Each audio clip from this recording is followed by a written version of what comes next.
Oh, I really thought Mom had a ton of money saved up. I told you, didn't I? Kick her out already. What's the point of letting the jobless parasite stay here? I've been living here for 3 months, and my son and his wife drained my savings. They treated me like a maid. I was done with it all, so I left quietly. Just then my son called me. "Mom, what's going on?" Tony sounded frantic on the phone. Around that time, something I did had become headline news across the United States. "I'm Sarah, and I am 70 years old. I've been living in France for several years, but my health took a turn for the worse, so I came back to the States. My old apartment was gone, so I reached out to my son and his wife to see if I could stay with them for a while. Tony, my only son, is 44 and works as an office employee. He and his wife, Alice, don't have kids, and they seem to live quietly. We lost touch while I was away, but I decided to reconnect, and Tony seemed glad to hear from me. I explained my situation and asked if I could stay for a while. Tony reluctantly agreed. It was awkward to impose on them, but the joy of seeing my family again overcame my hesitations. With a mix of nervousness and happiness, I took a taxi from the airport to their house. When I arrived, Tony and Alice greeted me at the entrance. While Tony looked happy, Alice was visibly unhappy. I planned to stay here for a few months. My belongings would be delivered later. I dropped off my carry-on bag and went to the living room. We chatted about our daily lives, jobs, and my recent life in France. When Tony asked why I had moved to France, I just said, "I'm getting old and wanted to enjoy the French countryside." Tony laughed, but Alice remained unhappy. Then we discussed my health issues. I've been having severe dizziness and was told it might be Meniere's disease. When a seizure occurs, people may be unable to stand because their surroundings are spinning, and they may feel nauseous. I felt insecure living alone, so I wanted to stay with them until my condition stabilized. After our conversation, I went back to the entrance to grab my belongings from my carry-on. As I was organizing my stuff in the hallway, I overheard Tony and Alice's conversation. "Tony, are you serious about letting Sarah stay? I don't want to live with an old woman." "Come on, she's my mom. You also work part-time, so it's not like you'll always be around." "Yeah, but what about her days off? How long is she planning to stay? I want her gone." "Don't talk like that. Mom will eventually leave. We can discuss finances tomorrow. Just keep it down. She might hear you." "She can't hear us. She's old. Age brings sharp ears for insults." And there I was, eavesdropping on their conversation in the cold hallway. I felt bad for imposing on Tony and his wife so suddenly. I'm sure it's a big inconvenience for them. But I'm really happy to be spending time with Tony and his wife after all these years apart. When Tony was young, I raised him as a single mom after losing my husband. We didn't have much, and Tony had his share of hardships, dealing with illness and all. This isn't making up for that, but I wanted to come here to share my apologies and gratitude. That's why I came to this house. It's a shame I'm not welcomed, but they've got their own lives to live. I went to the guest room they gave me, trying to settle my anxious heart. The next morning, Tony left for work, and it was just Alice and me. While I was doing some crafting in the living room, Alice stood before me. "Hey, Sarah, can you not make such a mess?" Looking around, I noticed fabric scraps and threads scattered about. "Oh, I'm sorry. Got it. I'll clean it up. Do you know what this is?" I showed her the small pouch I was sewing with a little green turtle design on it. "This is a turtle pouch. I love turtles, so I make little turtle-themed crafts. It even has a zipper on its shell, too." "That's nice, but Sarah, you can't just hang around here all day." Alice cut me off, clearly uninterested. "At least go somewhere else when I'm off from my part-time job. You're in the way." "But I get dizzy if I go outside too much." "I'll drive you to the nearby community center to stay there during the day." "I have things to do at home," Alice said without room for discussion, and continued, Also, help with the chores while you're here. You're not just resting. It's the least you can do since we're letting you stay." Stunned, I finally said, "All right, then," and slowly got up. From then on, I ended up doing all the housework. Though dizzy and sore, I took on the chores. Alice and Tony treated me like a housekeeper. Deeper, Alice seemed addicted to social media, constantly on her phone. It looked like she hadn't been keeping up with the housework before I came. That night, when Tony got home, he talked to me with a smile. "Mom, did you bring your bank card? I don't care you're living with us, but life costs money. Could you chip in?" I looked at Tony over my reading glasses, nodded, and stood up. I pulled the banking card from my handmade pouch and handed it to Tony. He checked it quickly, and his face tightened. "Wait, Mom, is this all you have saved? Any other accounts?" "That's all I have. I don't eat much at my age. No chronic illnesses or anything," I said, smiling. As the conversation continued, Tony's expression darkened. "Man, this is not enough money, not even $10,000. You said you were living large abroad, so I assumed." Tony kept pestering me, asking if I had any more money. When I said no, Tony sighed and slumped his shoulders. "Fine, I'll hang on to this cash for now. I'm doing you a favor letting you live here, so this is the least you could do." After getting my account password, Tony grabbed my bank and debit cards and left the room. That night, lying in bed, I could hear Tony tutting through the wall that separated our rooms. "Oh, this is a letdown. I totally thought Mom was loaded. Our household is actually in the red. Shouldn't have said she could stay." "See, I told you.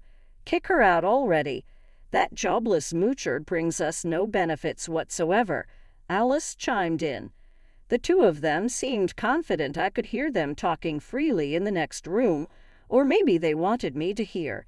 In my cold bed, I was holding back tears of loneliness and sorrow. The next day, since Alice had a day off, she drove me to the local community center. I opened my cargo bag to continue my handwork in the lounge area, but realized I had left the essential fabric at home.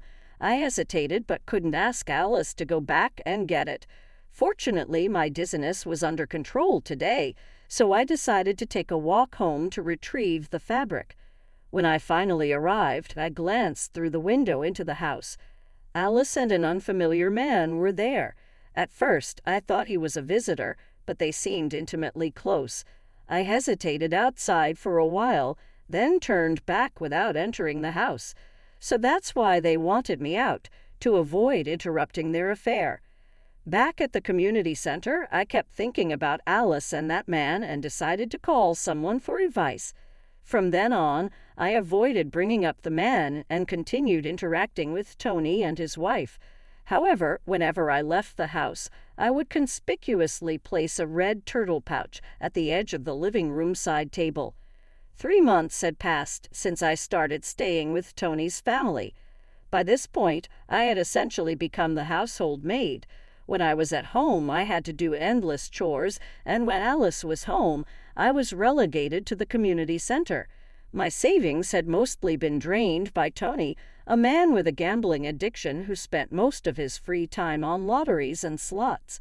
It seemed his fixation on money stemmed from the financial hardships he suffered as a child. I initially tried to intervene, but mentioning it always enraged him. 3 months in, and I couldn't take it anymore. One night before a long weekend, I decided to bring up something I'd been considering. "Tony, Alice, thank you for letting me stay with you. Tony, I know I made things hard for you when you were young by not having much money. I'm sorry for all the trouble I've caused, but I'm grateful." I pulled out a homemade turtle pouch from the table. It was green with a zipper on the shell. "This is a token of my gratitude to both of you. I hope you'll accept it." Contrary to my expectations, neither Tony nor Alice showed any interest in my handmade pouch. "Mom, enough of that. Are we really out of money? Think about the French account or something," Tony said, clearly frustrated. "Tony, I told you we are out of money. Look, I worked really hard on this. Can you just take it as a token of my love? Remember how happy you were when you were little, and I would fill the shell with candy and some pocket money?" I pleaded. Tony grew increasingly irritated. "I'm not a kid anymore. I'm not happy receiving something like this. Sarah, how much longer are you planning to mooch off us? Honestly, it's annoying." Tony and Alice gave me a cold look. Desperate, I asked, "Tony, do you remember Joe? He helped us out in that old apartment we lived in." "What? I don't remember. Stop bringing up old stories. Are we done?" Tony snapped. Stunned into silence, I clenched the turtle pouch in my hand and felt the texture of the paper inside. The next day, Tony and Alice went on vacation, leaving me behind. I had planned to leave the house after yesterday's conversation, so I quickly packed my bag with the arranged carrier and sent them off to my home in France. I also didn't forget to put the red turtle pouch into my carry-on bag. I left a simple note of thanks and goodbye on the table and left the house where I had been staying for 3 months. After that, I didn't return home immediately. Instead, I stayed in a U.S. hotel for a while. I had things to do and thought Tony and his wife would contact me eventually. Sure enough, about 2 weeks later, Tony called. "Mom, what's going on with the turtle pouch? It's yours, isn't it?" From his words, Tony screamed over the phone. "Ah, you noticed. I wasn't surprised when I saw the news on TV.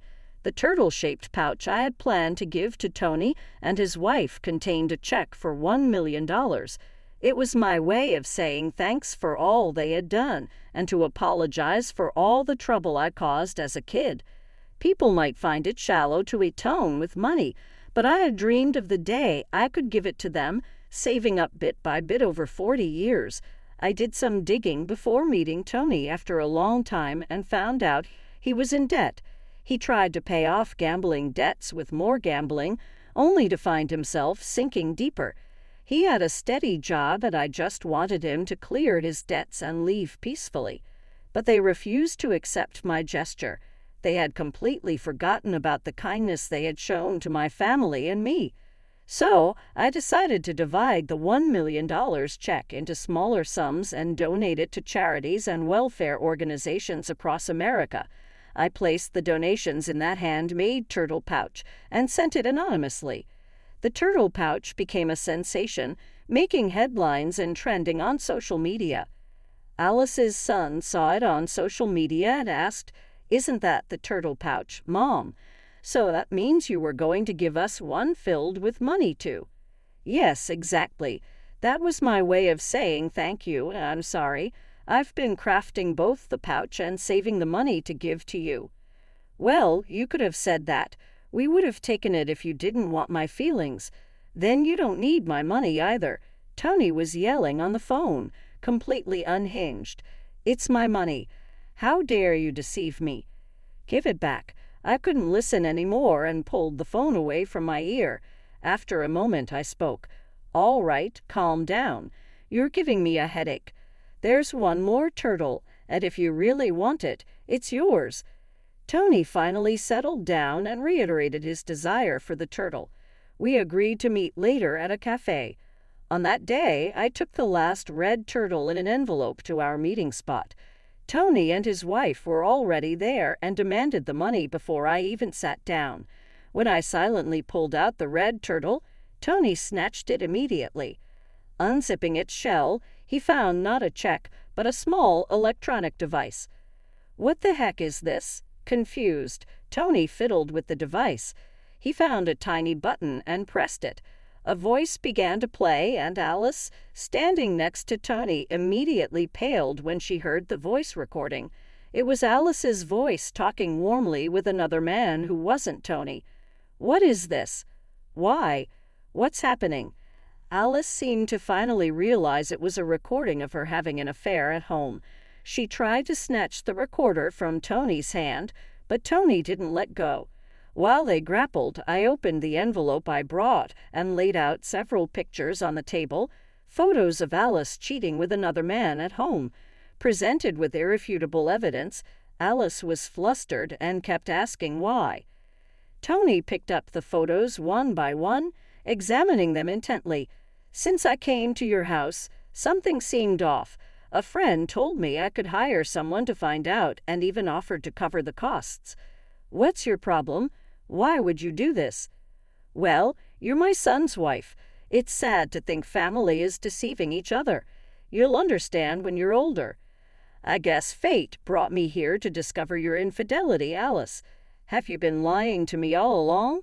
Since when? Tony, you've got your own secrets too. If you're blaming her for cheating, you need to fess up as well." "What? I've never cheated." "What about your debt, Tony?" Tony fell silent. Now it was Alice's turn to speak. "What about you wasting all your money on gambling?" "I only use the money I earn, and you have your part-time jobs, so you should have some money." Listening to their squabble, it was clear this couple had somehow managed to keep it together until now. Neither of them had any money.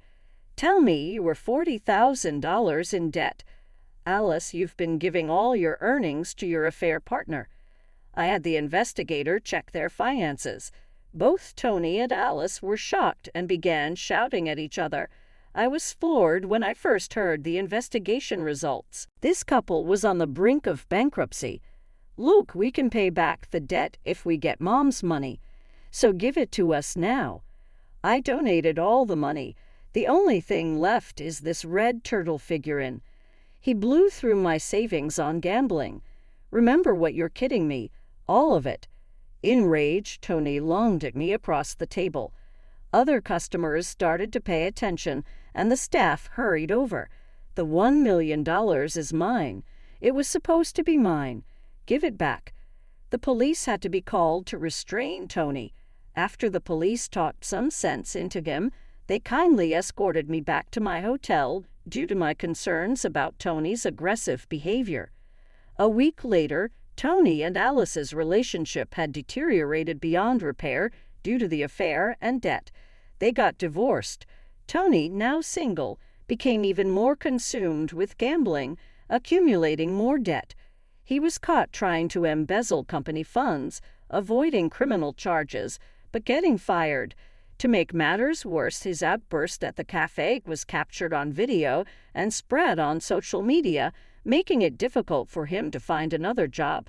Unable to bear the shame, Tony cut off all contact and disappeared. After the divorce, Alice had no one to rely on and moved into an old public housing unit, living alone. Just before I could make a donation for the turtle rescue, my online post mocking my own turtle went viral. Alice started facing harassment and stalking, which eventually spread to her part-time job and got her fired. Even the man she was having an affair with grew tired of her and left. Now, without any income, she's living on temporary assistance for needy families.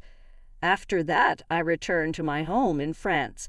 Once I finished unpacking in my apartment, I changed into a dress with practiced ease. As I was reviewing some work documents, I heard a noise at the entrance. It seemed Joe, my cohabitant, had returned home.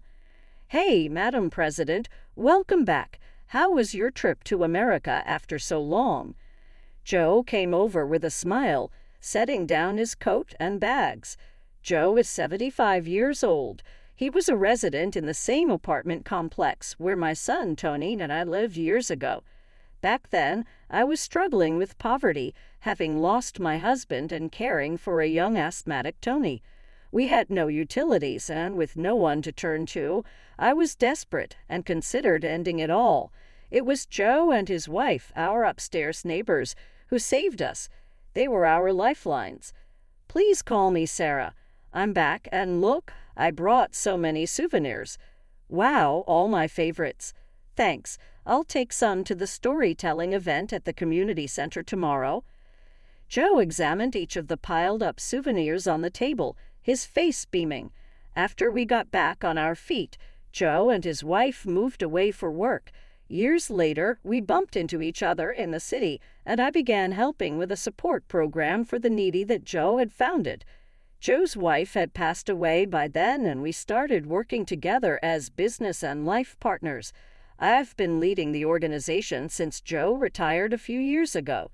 What started as a small operation by Joe and me has grown into a large-scale international organization over the past 30 years.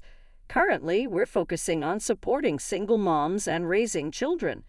We moved to France a few years ago to study their advanced support systems.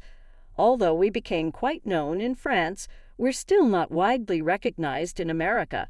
I plan to expand our activities there soon and wanted to spend time with Tony and his family as just a mom before they found out about my work. In the end, I couldn't get them to understand how I felt, but that's their choice. Even if it was for a brief moment, I was happy to spend time as a family. I am now 70 years old, but there's still much I want and need to do. I straighten my back in my dress and begin thinking about my international